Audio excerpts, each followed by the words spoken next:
everyone, I am Rebecca from ChemKnits, and today we're gonna dye a yarn donut.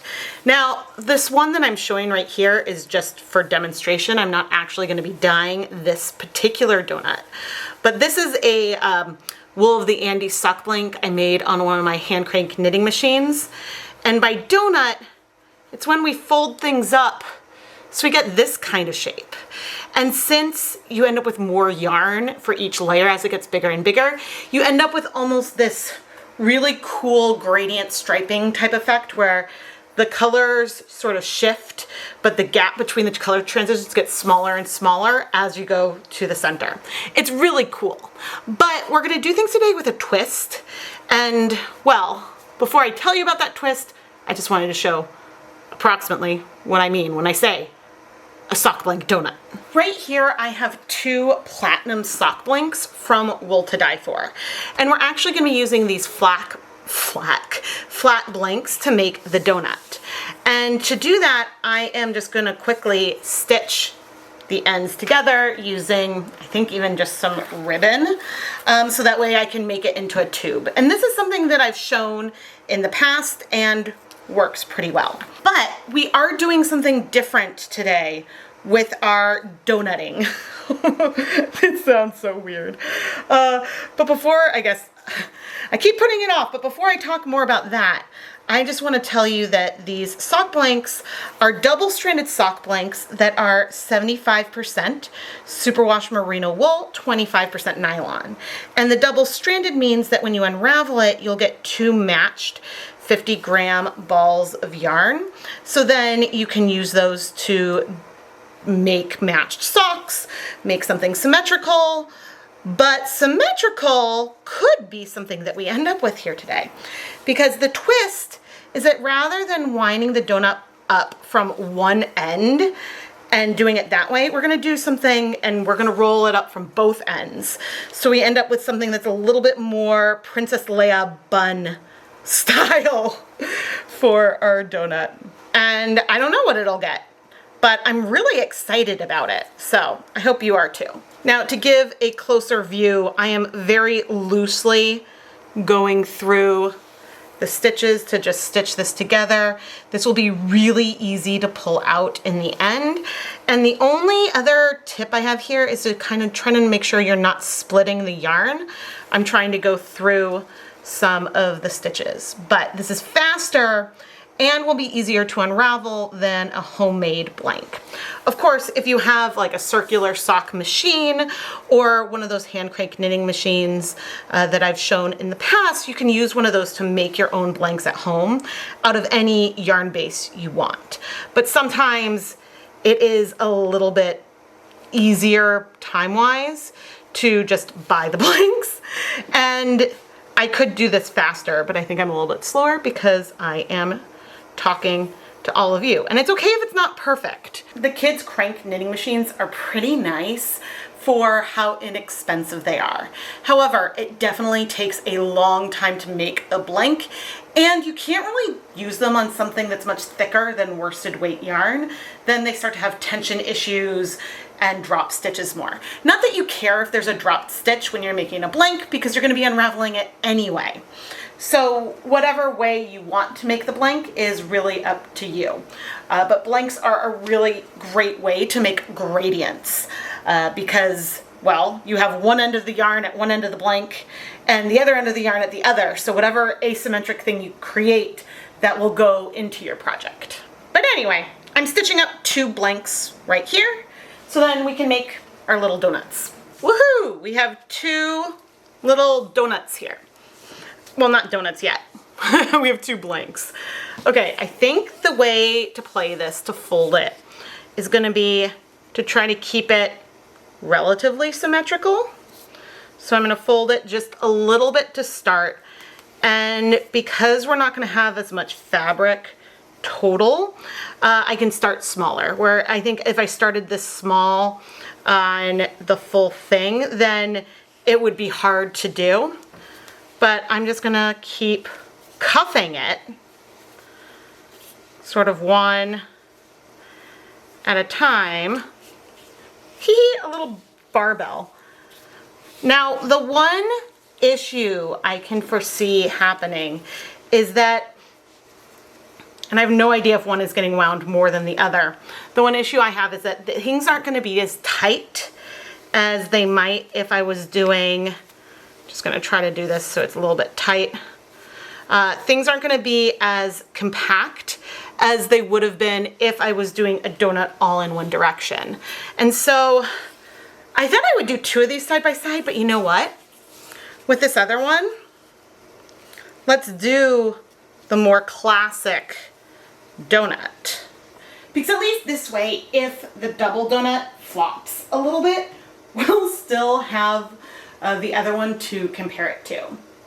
Now, I'm a little worried about this coming apart, so I'm gonna add through here, and there is a bit of a hole in the center, two very loose zip ties that really are not compressing I mean, I guess it is compressing it a little bit, but the goal is for it to not be tight. There, that one I have even looser. I can make you looser. Yeah, the goal is for the zip ties to not compress anything, just to hold things together so it doesn't separate too much. I could add one here, but it is tight enough that I think there it would add a resist. So I'm not gonna add one here. But now let's go talk about the colors we want to use today. I wanted to mix together a lot of different blue acid dyes for our project. So I pulled colors that some of them may be similar. We've got Dharma Acid Dyes Midnight Blue, Sapphire Blue, Dark Navy, Caribbean Blue, all at 1% stock solutions. And then I have some jacquard chartreuse in the little bottle, and that is less than a 1% stock solution. It started off with 50 milliliters of 1% stock solution in this bottle filled up with water. And so I would say that the concentration there is in between 0.5% and 0.33%. I think that those bottles fit 130 or 140 milliliters of water total. As I went to start measuring out the dyes, I am really doing this by feel without checking the color. I measured out 25 milliliters of Midnight Blue, 10 milliliters of Dark Navy, 20 milliliters of Caribbean Blue, 75 milliliters of Sapphire Blue, and then 50 milliliters of the more dilute chartreuse, which I have sort of off to the side, because when we add things to the dye bath, then we can see how this may or may not shift our color. My goal was to have under 200 milliliters of dye total, so that's way less than 2 grams of dye. A lot of the dye will strike towards the outside of our donuts, but we may want to have some breaking, and so that's also part of the reason why there's just a mix of colors here. Our dye bath is getting nice and steamy. Before I bring over any dye, I want to add some acid. And so 16 cups of water. I'm gonna add, I guess, a little over 120 milliliters, or half of a cup of white vinegar. And I'm going this big because I want some of the dye to strike quickly. Because as we add our dry, rolled up yarn into the dye bath, it's gonna soak up liquid quickly. And with higher acid, maybe more of that dye will strike on the outside, giving us some fun resists and patterns. But now let's come over with all of those blues that I measured out. This is a 100 milliliter graduated cylinder, and I used it because I knew the top, going all the way to the top, is under 150 milliliters. I didn't care about that total volume completely, but using it was just helping me sort of stay on target for the approximate volume I wanted. And the only reason why I even measured things is so that way it could be slightly more reproducible. I'm gonna give this a good stir. That sapphire blue doesn't always dissolve very well. Okay, but right now things are very blue. It's very pretty blue. It reminds me a little bit maybe of Blue Eyes, baby Blue Eyes. I am so curious though how teal this marinade may not become, adding this little bit of green. I don't know if chartreuse breaks. It is a fluorescent green dye, and so a lot of fluorescents take more time to bind, which is why when I want something that might break, that is something I try to bring in. The Caribbean blue also takes more time to strike. Okay, but we're very, very blue still. Maybe with a tinge of green around the edge, but that little bit amount of chartreuse was not enough to shift the color of our liquid to be teal. And in fact, the shift between the two is very, very subtle, which is good. That's what I want. But now, well, actually I have to go back in time to make the donuts. But you've already seen that. I just haven't seen that. So I will be back right now with the yarn because I want to do both donuts in the same pot. We were having a lot of movement on the surface here, but I did reduce the heat to low so that way it would be a little bit less steamy when I bring over the yarn. And since I think I'm going to add our double donut sideways, I'm going to try to add our single donut sideways as well, at least at first. Do I need to add more water? I mean, that coloration is really, really pretty. I don't love that I'm doing this. Okay. No, I think we're like now in, but mostly at the surface. That was really pretty breaking. It really hurt me physically to tap it. But it is what it is. Okay, I really shouldn't move things, even though I did just move that. Okay, this is the way to move it, to like splash the color on top. Okay. I'm gonna try not to touch anymore. But you can see that that donut did shift over. So now I'm gonna heat things for 30 minutes and then, well, we'll see where we are. But this blue is so pretty. Oh my goodness. It's been almost 30 minutes, but we do still have some color in here. So I think what I want to do is add more water. I don't think we necessarily need more acid. Some of this water is a little warm anyway because this is a kettle I was starting to heat up. So a little over a liter of water, and things are still on the bottom. I'm just curious. Oh my. No, these are very loose right now, and so when I tried to pick it up to flip it over, I was afraid things would start unraveling, and so that's why I'm not really picking it up, just sort of stirring it. All right, and let's give it, I guess, another 30 minutes. I don't think it'll hurt, so we'll see where we are then. Okay, our color is not moving, which isn't a bad thing, but, you know, it means that I'm gonna remove the yarn now because I don't want a bleeder. Oh, that color on the outside is so pretty. It is a very deep blue, but like more blue than navy. Oh my gosh, and look at those colors towards the center. All right, I'm draining a lot of the water. Maybe not all of it because I can't get all of it. So it's gonna take a little bit longer for this to cool than other yarn just because the way things are. So pretty. Okay, I'm gonna set these aside to cool. This color right here that was at the top, which you can't see right now. There we go. This color right here that was at the top is gorgeous. I'm gonna set this aside to cool so we can open it up and wash it. But in the meantime, you know me, I like to leave no dye behind, and this is not that much blue. I'm coming in with a skein of Knit Picks Swish DK. This yarn is 100% superwash merino wool, and it is incredibly absorbent. But I'm curious if we're going to be able to soak up all this color or if there will be some blues left. And so this is just as a, I don't know, little demonstration, but also to show that there really is not that much pigment left. And so removing the yarn before it had all absorbed isn't really a problem. And if you didn't want a pastel, I mean, this color is gorgeous, but we could have left this dye behind. But anyway, I'm gonna heat things for 30 minutes and then we'll be back. Okay, let's turn off the heat. Ooh, this blue is very pretty. It's a light blue, but not a blue. I mean, it's got some brightness to it. It's an aqua more than a blue. I can feel some of those yellows, I think. from that chartreuse. But the thing that makes me happy is that we did clear the dye bath. So it's possible if I left our yarn donuts in there, we would have sucked up this last blue into the yarn.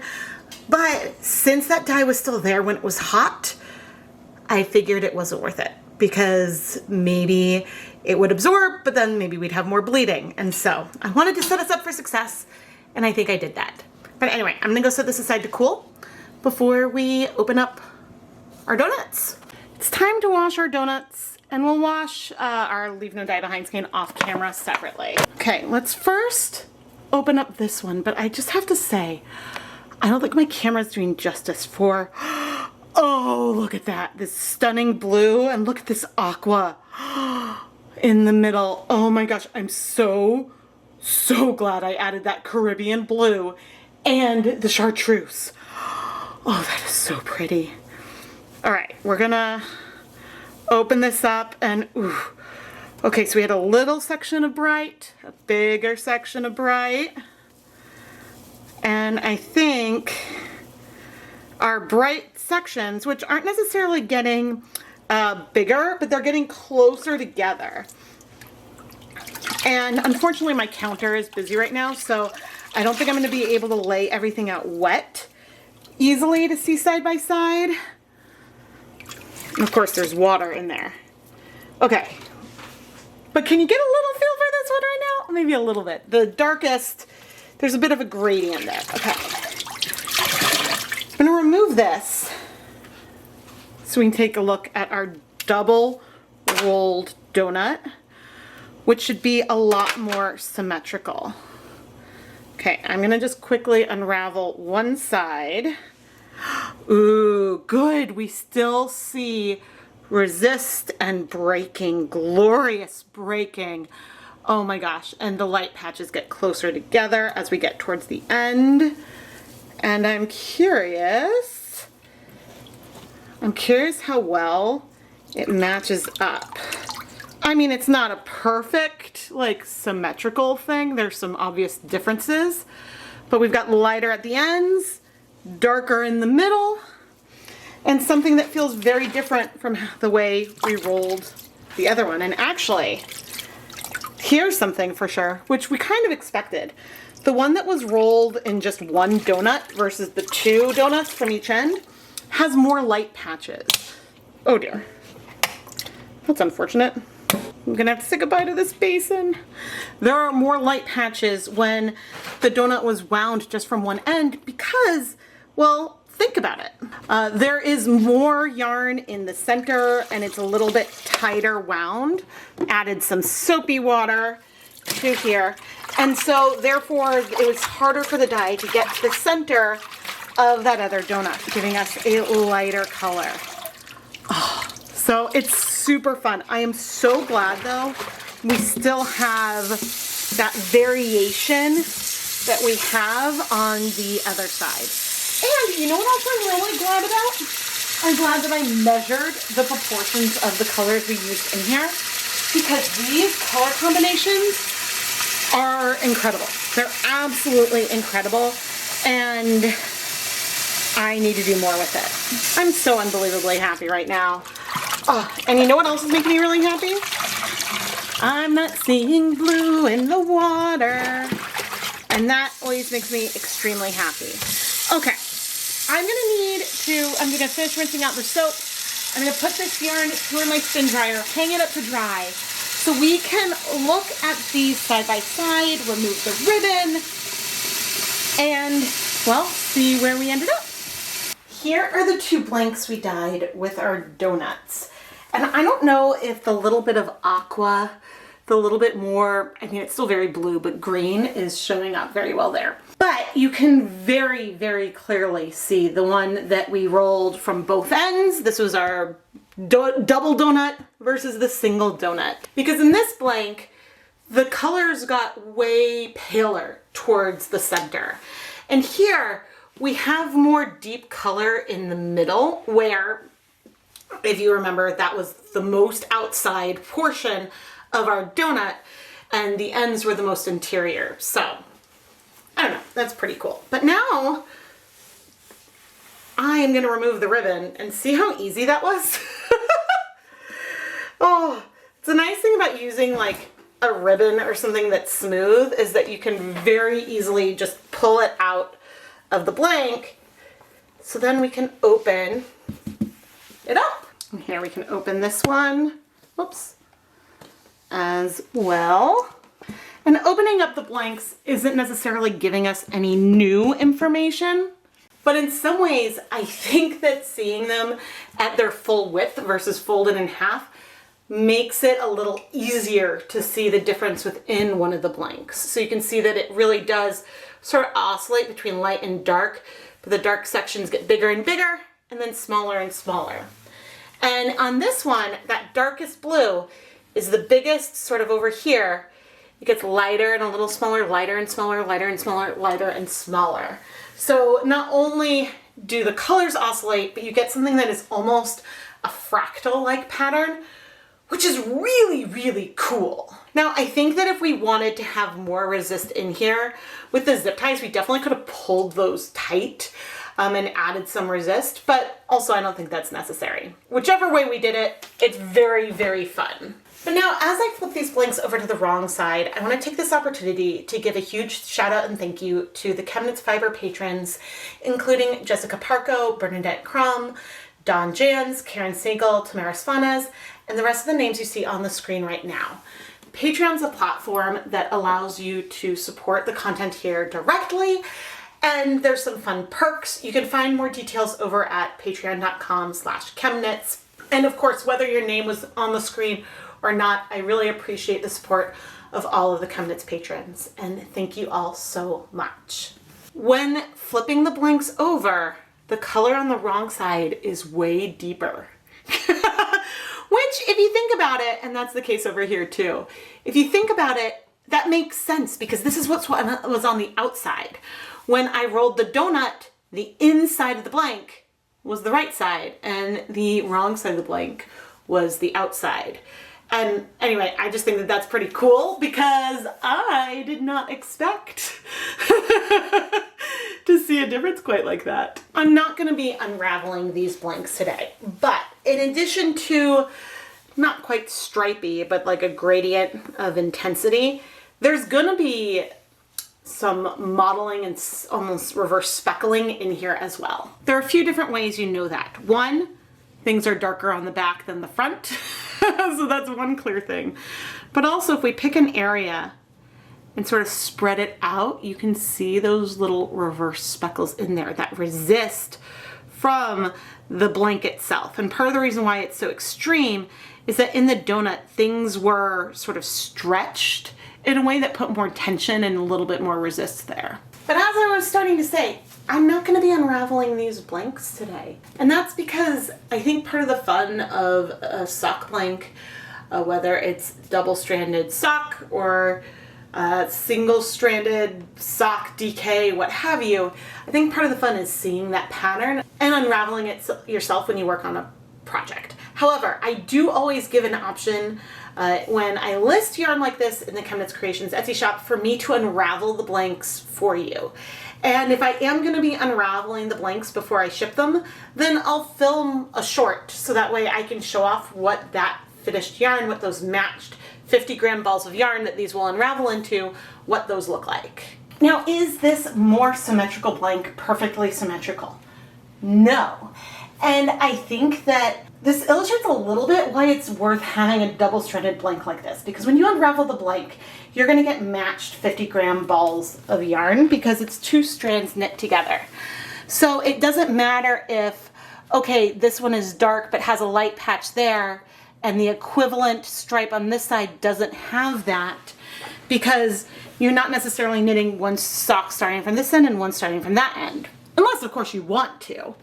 And so while there is like a symmetrical feel to the colorway here, each end is not identical, if that makes sense. Similar to how if I dyed two of these blanks in the exact same way, they wouldn't turn out exactly the same. And so that's why having that double-stranded blank is useful. I am Rebecca from ChemKnits, and I really hope that you found this video interesting. I think that these are gorgeous as they are, and I think that it would be really fun to do this technique on, say, a silk scarf or something. Although, I mean, I don't know what you would want to do to like attach the two ends together to make it a tube, but the shibori aspect of this patterning is beautiful, and I love the way that these colors are. I mean, you totally could knit a scarf and then sort of stitch the ends together to do something like this, or knit a scarf as a tube again and do something like this to dye it. That's always a choice that you have, but you know, I don't know. I haven't dyed very many finished projects before, and oh goodness, I mean, I still need to knit a hat and dye it just as is. But that's, again, a story for another day. Subscribe and do all the YouTubey things so you never miss a new video. Thank you so much for watching. Oh, wait! I almost forgot. You can tell when I forgot about our yarn mops. When sometimes I pop in after the conclusions and then show you the yarn mop. But today I'm gonna leave in my whole, oh, wait moment. The yarn mop is this subtle aqua color that actually matches with the lightest color in our single donut, our asymmetric direction blank. It goes well. I mean, it goes well here. If I'd used similar sock yarn, then I think it would create a really lovely coordinating set. Which isn't to say you can't use Stroll and Swish DK together. You totally can. But, you know, the gauge and everything is different. So, but anyway, it's just a pretty tonal. But now I can say for real, thank you so much for watching.